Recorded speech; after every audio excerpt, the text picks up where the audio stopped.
everybody, it's Johnny the Caveman with the Carnivore Caveman Keto couple. Welcome back to the channel. So guess what time it is? It's time to do some more cooking. So I've been getting into some of the breads and things like that for carnivore. And I tried this recipe that I'm going to be cooking up for you today a couple days ago, and it turned out really good. But I've made a couple little changes, and we're going to try to make nice, fluffy carnivore bread. Let me tell you what my ingredients are. I've got 7 eggs. These are yolks. I separated the yolks from the whites and I whipped the whites up. I've got 2 bags of pork rinds ground up in the food processor, and I put some oregano, Italian seasoning, onion powder, and some garlic and a pinch of salt. And there's not a lot. I didn't want to get this too spicy or I didn't want the bread to be over flavorful. So that is my pork rinds. So what we're going to use is a package of cream cheese, the 7 eggs, 2 packs of 8-ounce mozzarella cheese, and some Parmesan cheese just for a little added flavor. I'm going to grab my egg whites out of the fridge. I thought I'd keep these cool. So I fluffed them up, and what my hope is that fluffing up the egg whites is going to give it a little more airy texture, so it's not as dense as the last one I made.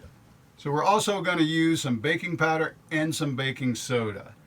I'm going to use 3 teaspoons of baking powder and 1 tablespoon of baking soda to try to get that rise.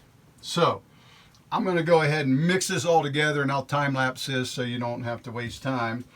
But I'll start with the egg whites.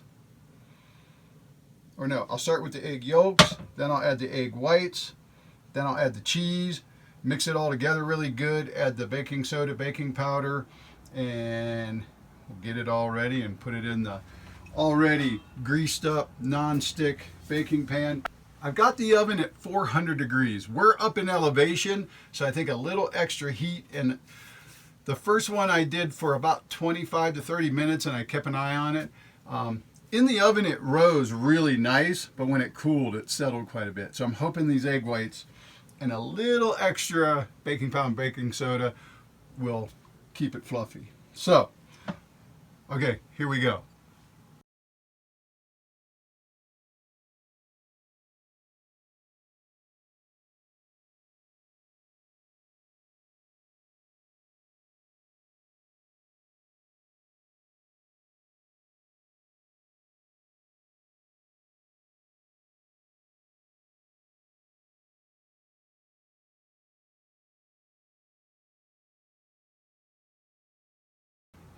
Alright guys, so there it is in the bread pan. So I didn't pack it down because I wanted to keep its fluff. So we're going to put it in the oven 25 to 30 minutes. I used the toothpick to see if it came out clean when I did the last one. Hopefully this is going to rise a little more with a little more baking powder and the baking soda. So let's put it in the oven and we'll be back when we take it out.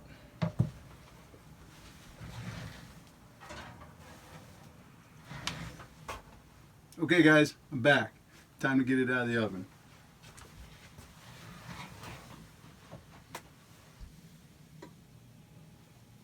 That's looking like some bread. Look at that. Let it cool a little bit, and then we'll slice it up and see what we got inside. Hopefully it's a little more airy than my last one. Oh, it smells really good too. All right, we'll be back. Okay guys, so it did settle again. It was kind of puffy at first, and the center settled, but that's okay. That was experimental. I'm gonna take it out of the pan here. Pops right out of the pan. I need to get some pictures before you cut it.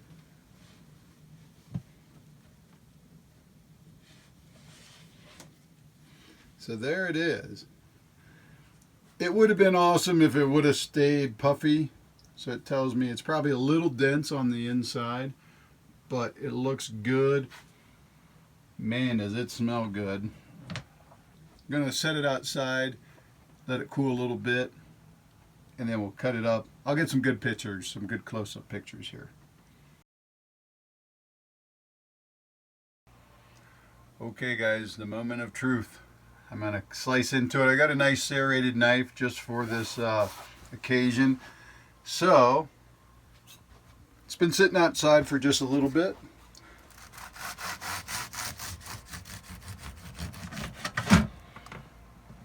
So it kind of has a cornbread texture almost.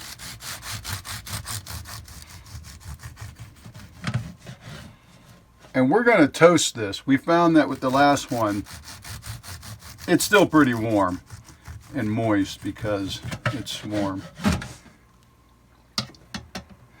So there we go. And it's kind of floppy, but what I'll show you here in just a minute is I'll grab the toaster.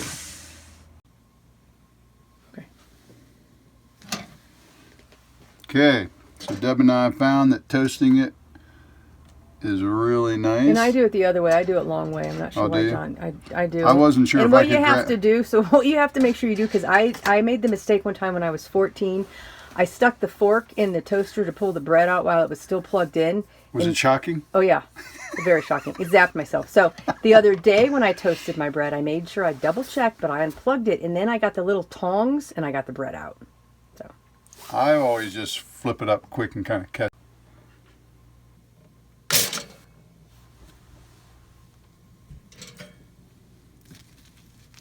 you got some toast right there, guys. There's some toast. So everybody, this is Deb's homemade chicken salad she made here. And we're going to make a nice little sandwich. Look at that. So I always use, this is what I eat on my, one of my keto days. I usually have 2 keto days a week, and I made egg salad, and then I made homemade chicken salad. And the chicken salad basically just consists of course, our chicken from natural grocers. I know, doesn't that look awesome, you guys? And you could totally do an open face like that Yeah. with this. And then I like, I don't know if you guys have seen the Primal, Mark Sisson's Primal, but he has got amazing mayonnaise that is made with avocado oil. No canola, no vegetable other than the avocado. And I know that's not carnivore, but that certainly is keto, paleo. I don't know. I love his mayonnaise, but anyways. So I'm going to take a bite of this, baby. Yeah. So a sandwich. Ooh, and it sounds nice and toasty. Yum. Is it good? The crust has a really nice crunch to it. And I probably could have toasted longer, but Yeah, you can always put it in. Sometimes I put it in the toaster twice right. to really get that. Oh my God. I mean, it sounds like toast. Yeah, yum. That is delicious. Carnivore bread, people.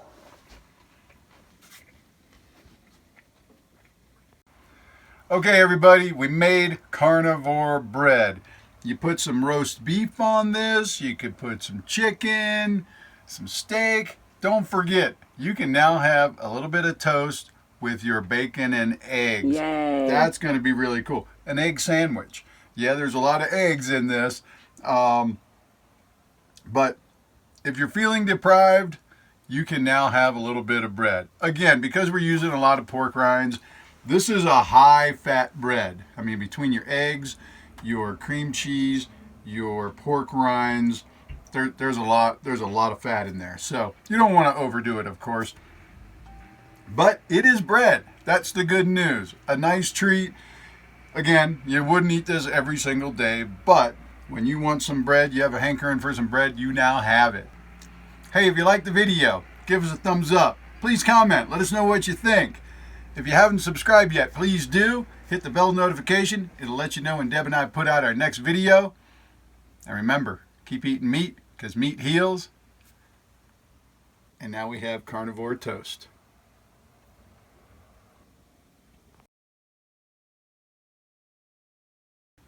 Okay, so Deb and I have been doing a little experimenting with the toasting. Toaster versus pan. And what we found was, you know, the bread is very floppy Which normal, a lot of bread is before when you you bake toast it. it. Yeah. And it comes out of the toaster floppy.